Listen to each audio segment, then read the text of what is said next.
So ഇറാൻ്റെ ഒരു കാര്യമുള്ളത് ബേസിക്കലി അവരുടെ ആര്യൻ റൂട്ട്സ് അറിയാമല്ലോ. They are very racially Aryan roots ഉള്ളവരാണ്. അപ്പോൾ അവർക്ക് they have a feeling that they are a chosen race, they are very special. അപ്പോൾ എന്തോ കാരണങ്ങളാൽ ആയിട്ട് ഈ മുസ്ലിം മിഡിൽ ഈസ്റ്റിൽ ആവപ്പെട്ടു പോയതാണ് എന്നുള്ള രീതിയിലാണ്. They are not great fighters, they are people who have manage through their brain, survival ചരിത്രത്തിൽ മിക്കവാറും ഉള്ളത്. അതിനിടയിൽ പിന്നെ വേറൊന്നുള്ളത് ഈ സെക്ടേറിയൻ ഡിവൈഡ് വന്നു, ഷിയൈറ്റ്സും ഒക്കെ ആയി. എന്നിരുന്നാലും to cut a long story short, അവിടുത്തെ ഈ ഇലീറ്റ്സും പൊതുവിലുള്ള ചിന്താഗതി അമേരിക്കയുമായിട്ട് വളരെ നല്ല ബന്ധം വേണമെന്നുള്ളതാണ്. പിന്നെ ഈ വിപ്ലവത്തിൻ്റെ സമയത്ത് തന്നെ നടക്കുന്നത് ഈ ഷായുടെ പോരായ്മകൾ കൊണ്ടാണ് ഇത്തരത്തിലുള്ള ഒരു ഇത് വഴിതെറ്റിപ്പോയത്. എന്നിട്ട് അത് മാത്രമല്ല, ഈ ഖൊമൈനി അധികാരത്തിൽ വരുന്ന സമയത്ത് തന്നെയും CIA റിപ്പോർട്ട് പ്രസിഡൻറ്റിന് കൊടുത്തിരുന്നത്, നമ്മൾക്കിതിൽ വിഷമപ്പെടേണ്ട ആവശ്യമില്ല, ഇദ്ദേഹം നമ്മുടെ കക്ഷിയാണ്, അത് ആയിട്ട് ഡീൽ ചെയ്യാനായിട്ട് നമുക്കൊരു പ്രശ്നമില്ല. അദ്ദേഹം പാരീസിലായിരുന്നല്ലോ എക്സൈലിൽ.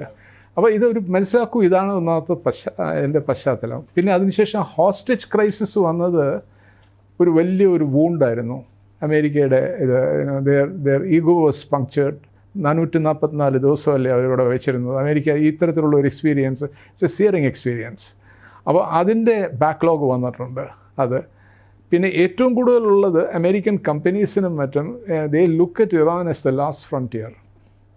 അത് ഗ്യാസ് റിസോഴ്സ് എടുക്കുകയാണെങ്കിൽ ലോകത്തിൽ റഷ്യ കഴിഞ്ഞാൽ ഏറ്റവും കൂടുതൽ റിസോഴ്സ് ഉള്ള രാജ്യം. മിനറൽ റിസോഴ്സ് എടുക്കുകയാണെങ്കിൽ across the board, starting from uranium, gold, everything is there in that country. If not for the sanctions they would live much better than Saudi Arabia or Kuwait.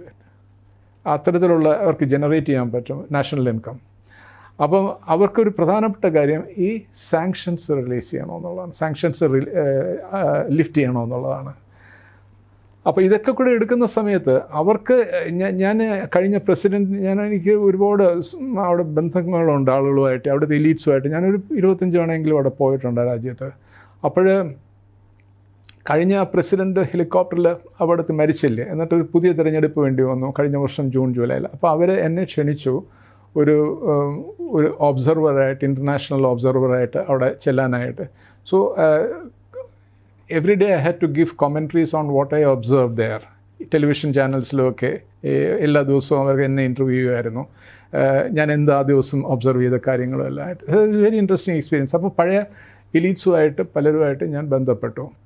അവർ എല്ലാം പറഞ്ഞതിൽ നിന്നും എനിക്ക് ഞാനന്ന് മനസ്സിലാക്കിയത്, അവർ പൂർണ്ണമായിട്ടും അവർ വിശ്വസിച്ചിരിക്കുകയാണ് അമേരിക്കയുമായിട്ടൊരു ബന്ധമില്ലാതെ അവർക്കൊരു ഭാവിയില്ലെന്ന് ഇറാനിൽ. പിന്നെ അത് മാത്രമല്ല, രണ്ടാമത് ആ ഖാസിം സുലൈമാനി എന്ന് പറഞ്ഞൊരു വ്യക്തിയെ കൊന്നതൊക്കെ ഓർക്കുന്നുണ്ടോ? അപ്പോൾ അതിൻ്റെ വൈരാഗ്യ ബുദ്ധി ഉണ്ടായിരിക്കുമെന്നല്ലായിരുന്നു ഞാൻ കരുതിയിരുന്നത്. പക്ഷേ ആളുകളുമായിട്ട് സംസാരിച്ചപ്പോൾ അങ്ങനെയൊന്നുമില്ല. അവർക്ക് ട്രംപ് വരികയാണെങ്കിൽ അദ്ദേഹത്തിൻ്റെ രണ്ടാമത്തെ ടേമാണ്, അദ്ദേഹത്തിൻ്റെ ചിന്താഗതി വേറൊരു രീതിയിലായിരിക്കും, അദ്ദേഹത്തിൻ്റെ ലെഗസി അദ്ദേഹം ഉണ്ടാക്കി തുടങ്ങും. അതൊക്കെ വരുന്ന സമയത്ത് അദ്ദേഹവുമായിട്ട് ഡീൽ ചെയ്യാൻ നമുക്ക് പറ്റും. ബൈഡൻ ആണെങ്കിൽ ധൈര്യമില്ലാത്തൊരു മനുഷ്യനായിരുന്നു. ഈ പ്രശ്നം അദ്ദേഹം ബാക്ക് ബർണറിൽ വെച്ചിരുന്നു, ഒട്ടും ശ്രദ്ധ കൊടുത്തില്ല. ട്രംപ് ഇത് കൈകാര്യം ചെയ്യും. അപ്പോഴതുകൊണ്ട് നമുക്ക് ഈ പ്രശ്നം പരിഹരിക്കാനുള്ള ഒരു അവസരം കിട്ടുന്നു എന്നുള്ളതാണ്. പിന്നെ അമേരിക്കയെ സംബന്ധിച്ചിടത്തോളം ഇതിൽ നടന്നത്, ഈ ഇസ്രയേൽ അവരുടെ ഒരു വലിയൊരു അസറ്റാണ്, അവിടുത്തെ സ്ട്രാറ്റജിക് അസറ്റാണ്. അവർ പണ്ട് കാലങ്ങളിൽ അവർ മാനേജ് ചെയ്തിരുന്നത് പശ്ചിമേഷ്യയിലെ പോളിസി, മെഡിറ്ററേനിയൻ സൈഡിൽ ഇസ്രയേൽ, ഗൾഫിൽ ഇറാൻ ഷായുടെ സമയത്ത്. ഈ രണ്ട് പിവറ്റ്സിനെയും വെച്ചുകൊണ്ടാണ് അമേരിക്ക മാനേജ് ചെയ്തുകൊണ്ടിരുന്നത്. അവിടുത്തെ ബ്രിട്ടൻ്റെ ഒരു ചിന്താഗതിയായിരുന്നു ആ സമയത്തുള്ള. ബ്രിട്ടനാണല്ലോ ഇസ്രയേലിനെയും ക്രിയേറ്റ് ചെയ്തത്. അപ്പോൾ ഉണ്ടായിരുന്നു. അതിനുശേഷം ഈ ഇറാൻ കൈവിട്ടു പോയി. അത് പോയതിന് ശേഷമാണ് അവിടുത്തെ അവരുടെ സ്വാധീനം ക്രമേണ കുറഞ്ഞു തുടങ്ങുന്നത് ഈ പശ്ചിമേഷ്യയിൽ. അപ്പോൾ ഇറാനുമായിട്ടൊരു നല്ല ബന്ധം, ഇപ്പം ഞാൻ ഈ ചൈനയുമായിട്ടൊരു നല്ല ബന്ധം ഇന്ത്യക്ക് വരികയാണെങ്കിൽ അതിൽ നമുക്ക് പ്രയോജനപ്പെടുത്താമെന്നുള്ള ആ രീതിയിലുള്ള ഒരു ചിന്താഗതി എല്ലാ സമയത്തും അമേരിക്കയിലുണ്ടായിരുന്നു. വളരെ CIA ഓഫീസേഴ്സ് സഹിതം ഇത് സമ്മതിച്ചു തന്നിട്ടുണ്ട്. CIA ഒരു നമ്പർ 2 ഒരു വ്യക്തിയുണ്ട്, ഗ്രഹാം ഫുള്ളർ എന്ന് പറഞ്ഞ ആൾ. ഞാൻ ഡിപ്ലോമാറ്റിക് ഇതിൽ വളരെ യാദർശികമായിട്ട് പല സ്ഥലങ്ങളിൽ ഞങ്ങൾ ഒന്നിച്ച് പ്രവർത്തിച്ചിട്ടുണ്ട്. വലിയ സുഹൃത്തുക്കളുമാണ്. അദ്ദേഹം ഇന്ന് കാനഡയിൽ ജീവിക്കുകയാണ്, റിട്ടയർഡ് ലൈഫ്. ഞങ്ങളിപ്പോഴും കറസ്പോണ്ട് ചെയ്യുന്നുണ്ട്. അദ്ദേഹം എൻ്റെ അടുക്ക പല വർഷങ്ങൾക്ക് മുമ്പ് അദ്ദേഹം ഇത് പറഞ്ഞിട്ടുണ്ട്.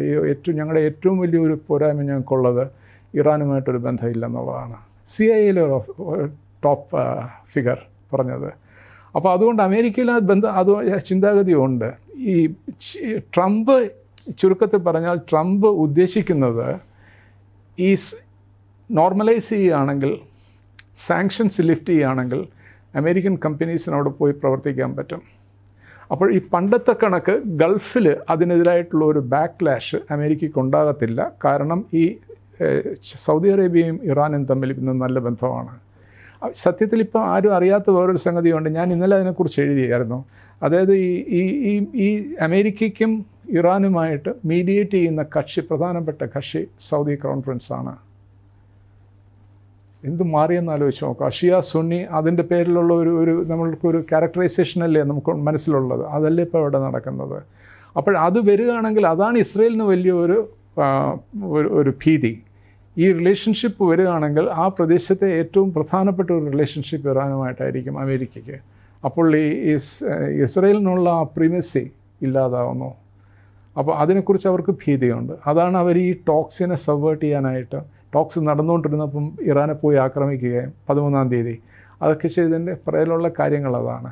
പക്ഷേ ട്രംപ് നല്ലോണം മനസ്സിലാക്കുന്നുണ്ട്. ട്രംപ് എനിക്ക് തോന്നുന്നത് ഇന്നലെ മെനയാന്ന് അദ്ദേഹം സൂചിപ്പിച്ചു അടുത്ത ആഴ്ച ടോക്സ് തുടങ്ങാൻ പോകുന്നു എന്നുള്ളത്.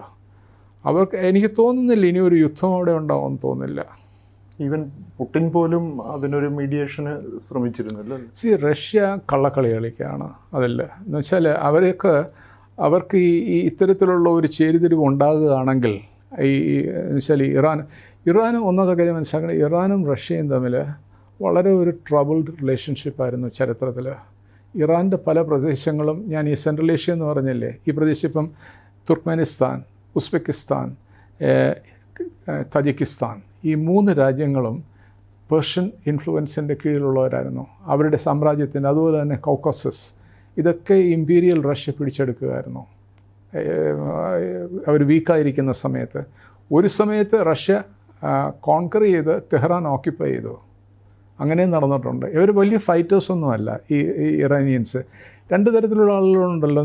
നല്ല ഗുസ്തിക്കാരാണെങ്കിൽ പിടിച്ചു നിൽക്കാൻ പറ്റും, അല്ലെന്നുണ്ടെങ്കിൽ ചിന്ത കൊണ്ട് മാറ്റിയെടുക്കാൻ പറ്റും. അങ്ങനെ ഈ 2ാമത്തെ കാറ്റഗറിയിലാണ് ഈ പേർഷ്യൻസ്. അപ്പോൾ അത് കാരണം അവരുടെ ഇതിൽ അവർ ബൗൺസ് ബാക്ക്, അവരവരുടെ ഇതെല്ലാം കിട്ടി. പക്ഷേ ഒരുപാട് അവർക്ക് പ്രദേശങ്ങൾ നഷ്ടപ്പെട്ടു ഇത് കാരണം. അത് കാരണം അവർക്ക് ഒരിക്കലും റഷ്യയെ വിശ്വസിക്കാൻ പറ്റില്ല. എന്നുവെച്ചാൽ റഷ്യയ്ക്കുള്ള ഒരു വലിയ താല്പര്യം ഈ ഗൾഫിലെ ഈ വാം വാട്ടേഴ്സിനടുത്ത് അവർക്ക് വരണമെന്നുണ്ടെങ്കിൽ ഇറാൻ വഴി കടന്നു വരാൻ പറ്റും. കസ്പിയൻ സീ കഴിഞ്ഞാലുള്ള ഒരു ഇതാണ്.